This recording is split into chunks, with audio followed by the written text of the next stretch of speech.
Hello everyone, this is Shivangi. Welcome to Shift classes. Video हम discuss करने वाले हैं हम excess capacity under monopolistic competition. तो एक्सेस कैपेसिटी क्या है ऑलरेडी हम लोग डिस्कस कर चुके हैं लास्ट वीडियो में। तो लास्ट वीडियो नहीं देखी तो प्ले लिस्ट का लिंक डिस्क्रिप्शन में, वहाँ से आप लोग देख सकते हैं। आपसे एग्जाम में एक्सेस कैपेसिटी का क्वेश्चन आया हुआ है। तो एक्सेस कैपेसिटी हमने लास्ट वीडियो में देखी थी परफेक्ट कंपटीशन में, ठीक है।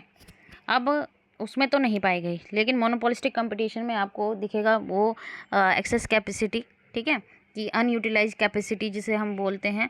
कि फर्म जितना जो है प्रोड्यूस कर सकती है, ठीक है, कोई भी जो प्रोडक्ट वो बना रही प्रोड्यूस कर सकती है, लेकिन वो उसको अपने ऑप्टिमम लेवल से कम करना पड़ रहा है कि किसी भी कारण की वजह से डिमांड कम है, रिसेशन है, ठीक है, या कोई जो है फर्म आ गई है मार्केट के अंदर, तो ऑप्टिमल लेवल जो है वो उसे अपना कम करना पड़ रहा है। वही हमारी क्या कहलाती है, एक्सेस कैपेसिटी कहलाती है। तो परफेक्टली मार्केट में, परफेक्टली पूर्ण प्रतियोगिता बाजार में, परफेक्टली कम्पिटेटिव मार्केट में जो डिमांड कर्व होता है वो हॉरिजॉन्टल होता है, ठीक है।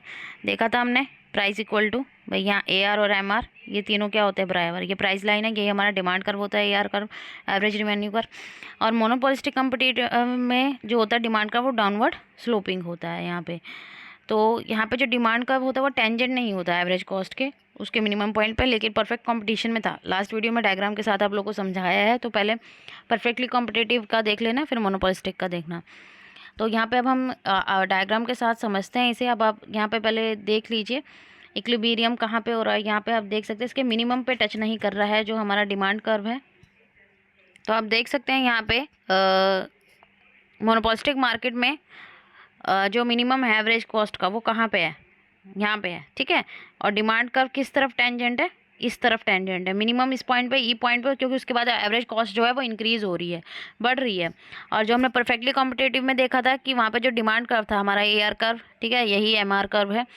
तो जो AC था, long range average cost curve, उसके मिनिमम पे यहाँ पे टेंजेंट था, ठीक है, इसके मिनिमम पे टेंजेंट था, लेकिन इसमें नहीं है।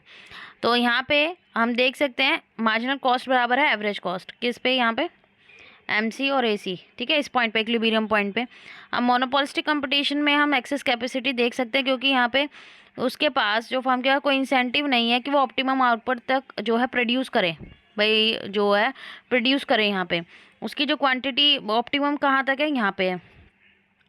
अगर वो यहाँ पे करेगा तो उसकी कॉस्ट बढ़ जाएगी, ठीक है।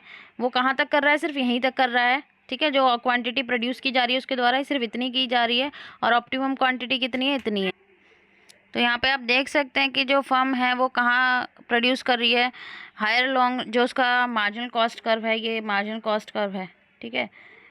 ये हमारा मार्जिनल कॉस्ट कर्व है, ठीक है, जो ग्रेटर देन है मार्जिनल रिवेन्यू से। तो उसके पास कोई मार्जिनल रिवेन्यू से जो है मार्जिनल कॉस्ट, रिवेन्यू कम है और कॉस्ट ज़्यादा लग रही है, ठीक है। तो उसके पास कोई इंसेंटिव नहीं है कि वो यहाँ तक जो है इस इक्विलिब्रियम पॉइंट पे, भाई जहाँ पे AC और MC जो कट हो रहे हैं, कि यहाँ पे जो है वो प्रोड्यूस करे। क्योंकि यहाँ पे क्या हो रहा है भाई, इसकी लागत ज़्यादा हो रही है, उसको प्राइस नहीं मिल रहा है, ठीक है। लागत ज़्यादा हो रही है और इतनी डिमांड नहीं हो रही है, और तो इतना वो प्रोड्यूस करेगा, डिमांड कम है और डिमांड, अगर वो इतना ही प्रोड्यूस करेगा, ठीक है, वो इतना प्रोड्यूस करेगा, डिमांड तो कम हो रही है ना। तो आप देख सकते हैं डिमांड कर्व क्या है, ये डिमांड कर्व इधर है, ठीक है, लेफ्ट साइड, और ये राइट साइड है। तो उसकी कॉस्ट ज़्यादा लगेगी, डिमांड हो नहीं रही है। अगर वो प्रोड्यूस भी कर देगा, उसका ऑप्टिमम आउटपुट इतना हो सकता है, वो इतना प्रोड्यूस कर सकता है, लेकिन जब डिमांड ही नहीं होगी तो प्रोड्यूस करके करेगा वो क्या। तो यहाँ पे एक्सेस कैपेसिटी पाई जाती है, मोनोपोलिस्टिक कंपटीशन में एक्सेस कैपेसिटी पाई जाती है। तो मोनोपोलिस्टिक कंपटीशन में जो ऑपरेट करती है कोई भी फर्म, वो ऑप्टिमम कैपेसिटी से कम में ऑपरेट करती है, ठीक है।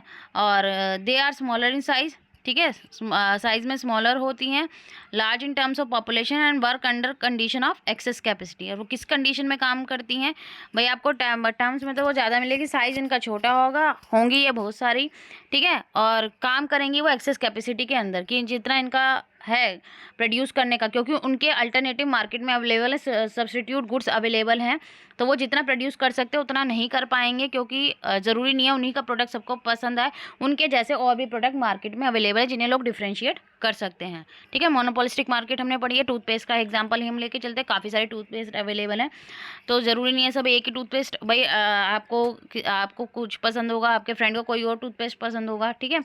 तो सभी का एक ही चीज़ पे नहीं रहेगा कि एक ही चीज़ को लेना है हमें, अल्टरनेटिव अवेलेबल हैं। तो आप इसीलिए जो है फुल कैपेसिटी जो यहाँ है उनकी इस्तेमाल नहीं होती है। इक्विलिब्रियम पॉइंट जो है आपको यहाँ पे, तो यहाँ एक्सेस कैपेसिटी आप देख सकते हैं, ठीक है। इसी डायग्राम की जो है एक्सप्लेनेशन है यहाँ पे।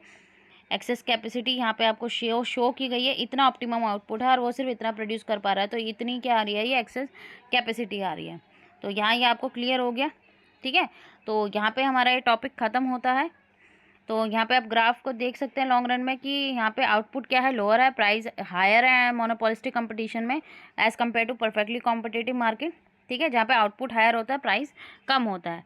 तो बस यहाँ पे ये टॉपिक ख़त्म होता है। आई होप आपको क्लियर हो गया होगा। अगर वीडियो अच्छी लगी हो तो like it, share and subscribe my channel. Thank you.